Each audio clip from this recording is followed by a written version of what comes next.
Hello student, कैसे हो? आशा करता हूँ ठीक ही होंगे। तो आज हम एनसीईआरटी मैथमेटिक्स क्लास 12th का एक टॉपिक आव्यूह मैट्रिसेस का इंट्रोडक्शन पार्ट देखेंगे। तो देखिएगा क्या है आव्यूह। तो सबसे पहले हमको मिलेगा आव्यूह। आव्यूह जो है संख्याओं या फलनों का आयताकार विन्यास है। आव्यूह संख्याओं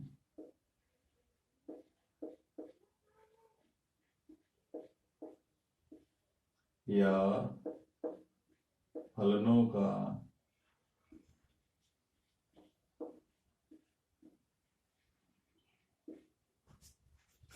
आयताकार विन्यास है। आयताकार विन्यास है।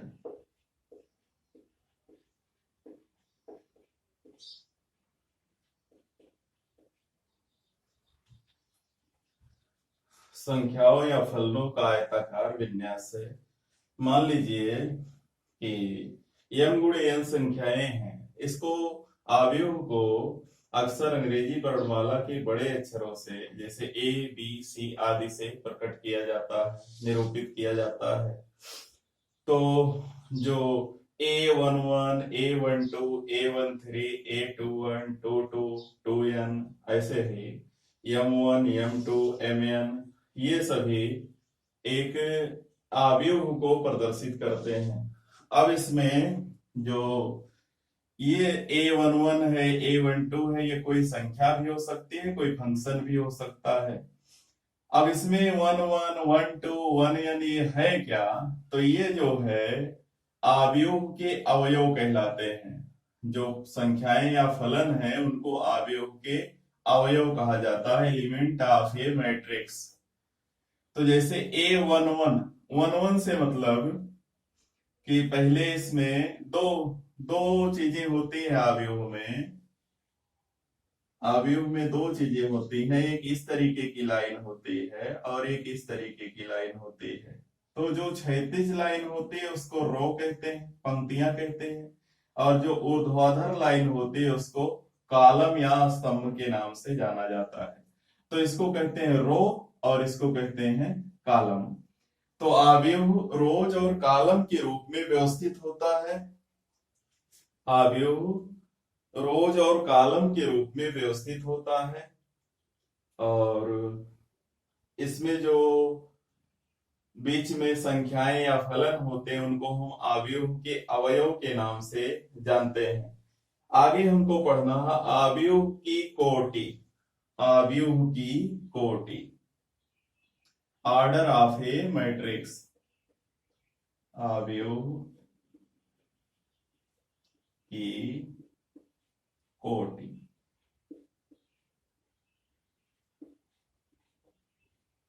तो ऑर्डर ऑफ ए मैट्रिक्स क्या है देखेंगे। जैसे इसमें गिन लेंगे कितनी पंक्तियां, एक पंक्ति, दो पंक्ति, तीन पंक्ति, ऐसे ही यम पंक्तियां हैं और स्तंभ 1 2 3 n स्तंभ है। तो इसकी कोटि जो है पंक्तियों की संख्या गुणे स्तंभों की संख्या। पंक्तियां पंक्तियां पंक्तियों की संख्या, पंक्तियों की संख्या गुणे स्तंभों की संख्या, इसको आव्यूह की कोटि कहा जाता है। स्तंभों की संख्या। तो किसी आव्यूह में पंक्तियों की संख्या गुणे स्तंभों की संख्या को आव्यूह की कोटि कहते हैं।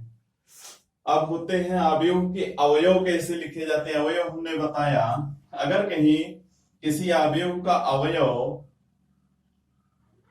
पंक्तियों की संख्या गुणे स्तंभों की संख्या, इसको सामान्यतः यम गुणे यन से लिखा जाता है। पंक्तियों को हम अक्सर यम का प्रयोग करते हैं और स्तंभों की संख्या लिखने के लिए हम अक्सर यन का प्रयोग करते हैं। तो मान लीजिए कहीं ऐसे लिखा है स्मॉल a आई जे। इसका क्या मतलब है, ऐसे लिख दिया गया और यहां लगा दिया गया 2 गुणे 3 और यहां लिख दिया ए। ये थोड़ा सांकेतिक है कि एक अवयव है जिसमें 2 रो है और 3 कॉलम है, और सभी आई जे, आई का मतलब पंक्तियों की संख्या और जे का मतलब स्तंभों की संख्या, इस तरीके से लिखा गया है। तो अवयव की कोटि जो है, अवयव की पंक्तियों की संख्या और स्तंभों की संख्या का जो गुणनफल होता है उसे हम अवयव की कोटि के नाम से जानते हैं। इसके बाद आगे है अवयव का निरूपण। तो निरूपण हमने बताया कि इसको अंग्रेजी वर्णमाला के बड़े अक्षरों से लिखते हैं और इसके अवयवों को एक बड़े ब्रैकेट के अंदर लिख दिया जाता है। तो इस तरीके से अवयव को निरूपित किया जा सकता है। इसके बाद है अवयव के भेद। देखते हैं अवयव के भेद।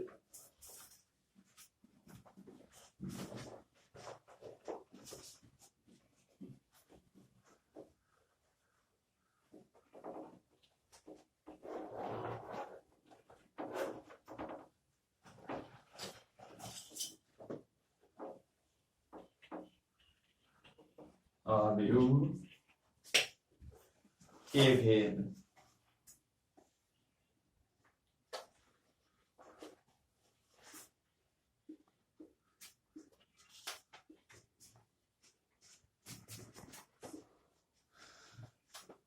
यानी अवयव कितने प्रकार के होते हैं, तो इसमें हम देखेंगे अवयव सबसे पहले क्षैतिज अवयव है, ऊर्ध्वाधर अवयव है।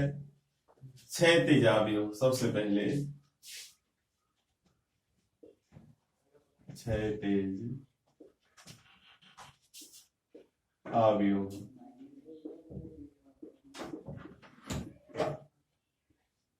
हॉरिजॉन्टल मैट्रिक्स क्या है क्षैतिज अवयव? तो जो अवयव देखिए, ध्यान दीजिएगा, जैसे जब हम अवयव लिखते हैं तो यहाँ लिखते हैं 1 2 3, ऐसे काल्पनिक है, 4 5 6। इसमें हम देखते हैं कि जो इसका क्षैतिज आकार है वो बड़ा है, जो ऊर्ध्वाधर आकार है वो छोटा है। कहने का मतलब जिसमें स्तंभों की संख्या 3 है और कॉलम की संख्या 3 है और रोज की संख्या 2 है, पंक्तियों की संख्या 2 है, स्तंभों की संख्या 3 है। ऐसा हम कह सकते हैं कि जिस अवयव में पंक्तियों की संख्या स्तंभों की संख्या से कम होती है उन्हें हम क्षैतिज अवयव कहते हैं।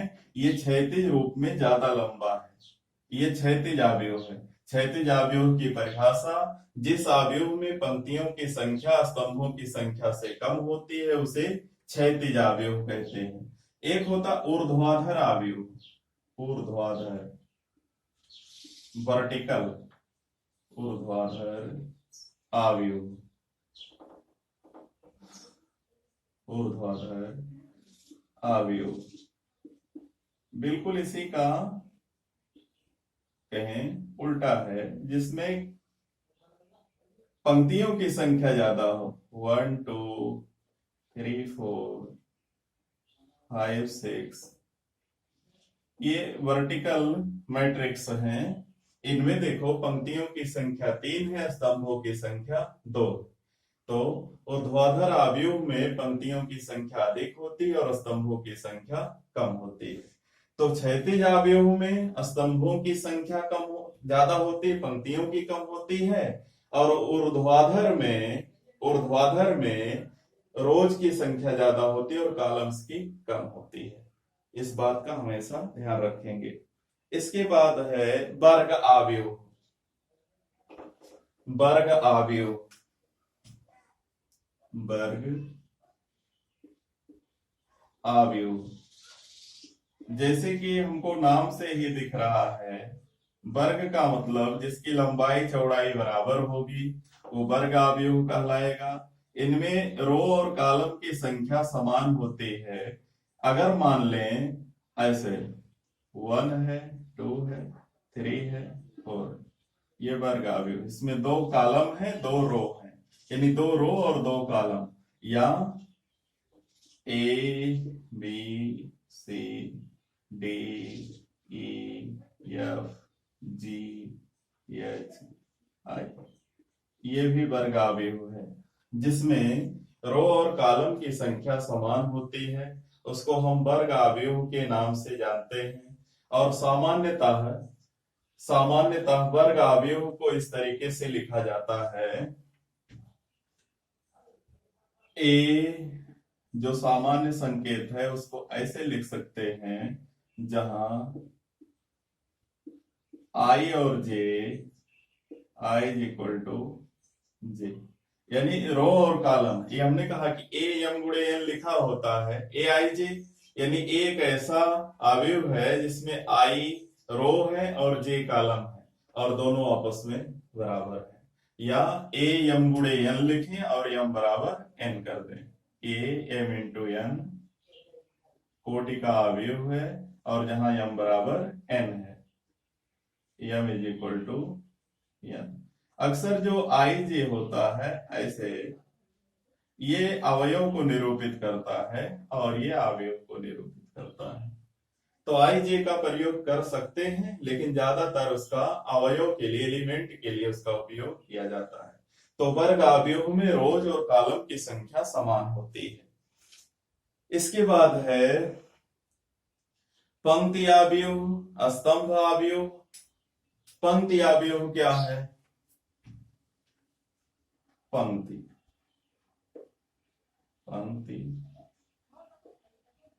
अवयव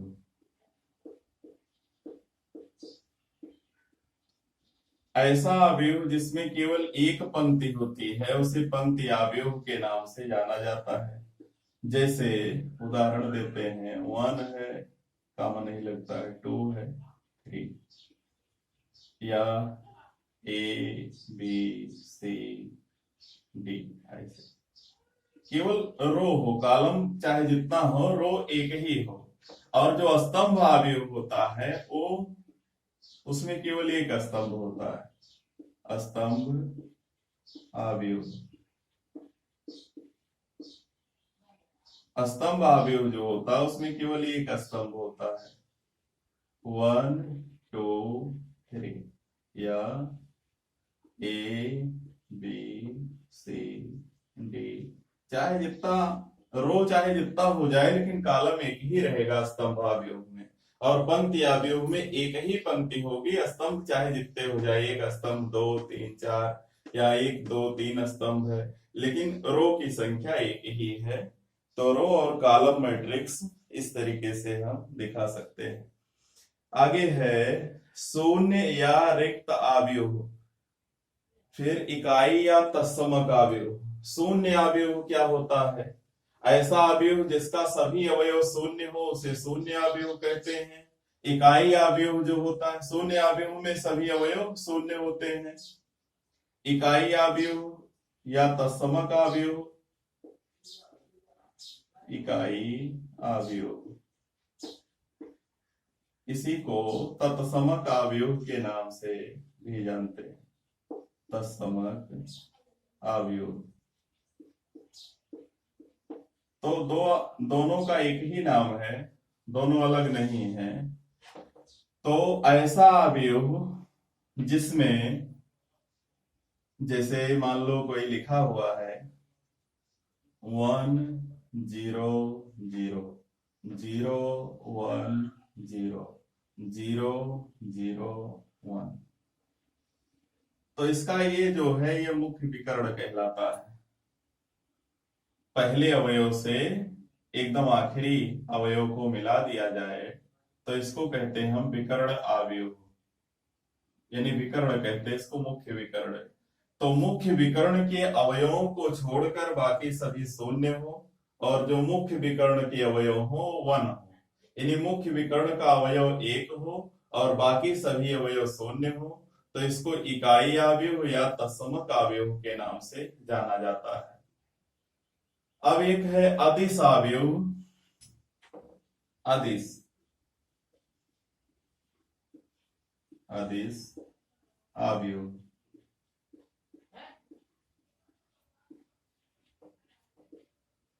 देखते हैं है कि नहीं है। अदिश अवयव, हाँ अदिश अवयव है। तो यही जो इकाई या तत्समक अवयव है, इसमें विकर्ण के अवयव एक होते हैं, और जैसे ही अदिश अवयव करोगे एक के स्थान पर यही दो या तीन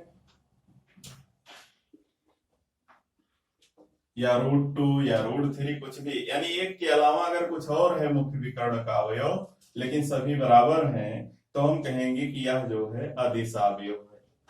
अदिश अवयव के बाद मुख्य विकर्ण बताया, विकर्ण अवयव। विकर्ण अवयव जो है जिसमें मुख्य विकर्ण को छोड़कर बाकी सभी अवयव शून्य हो, तो ये जो है चाहे इकाई हो चाहे अदिश हो, सभी विकर्ण अवयव हैं। विकर्ण अवयव जो होता है उसमें विकर्ण के अवयव इक्वल होना आवश्यक नहीं होता है, कोई भी अवयव हो सकता है। विकर्ण अवयव अवयव तो इसमें जो होता है जैसे A 0 0 0 B 0 0 0 C, ये भी हो सकता है विकर्ण अवयव में। यानी मुख्य विकर्ण के अवयवों को छोड़कर बाकी सभी अवयव शून्य होते हैं, तो उसको विकर्ण अवयव के नाम से जाना जाता है। आगे है उप अवयव। उप अवयव तो क्या है उप अवयव? एक कोई अवयव लिख लें, ए लिख लें, और इसके अवयव 1 2 3 4 5 6 7 8 9। अगर इसके उप अवयव लिखें, उप अवयव क्या है? उप अवयव देखते हैं। तो उप अवयव जो होता है इसके कोई भी रो और कॉलम को छोड़ दें, जैसे हमने इसको और इसको काट दिया, जो बचा 5 6 8 9, ये जो है इसका उप अवयव है। या मान लो ऐसे ही हम कोई और मान लो इसका निकालना चाहते हैं, इसके संगत 5 के, तो 5 जिस कॉलम में है उस रो को और उस कॉलम को काट देंगे, जो बचेगा 1 बचेगा, 3 बचेगा, 7 बचेगा, 9 बचेगा। ये कहलाएगा उप अवयव। यानी किसी अवयव के कुछ रो और कॉलम को निकाल देने पर शेष बने अवयवों से जो अवयव बनता है वो किसी अवयव का उप अवयव कहलाता है। फिर आगे, दो अवयव समान कब माने जाते हैं देखते हैं। भेद हमारे पूरे हो गए अवयव के। अगर दो अवयव ए और बी है, ए और बी,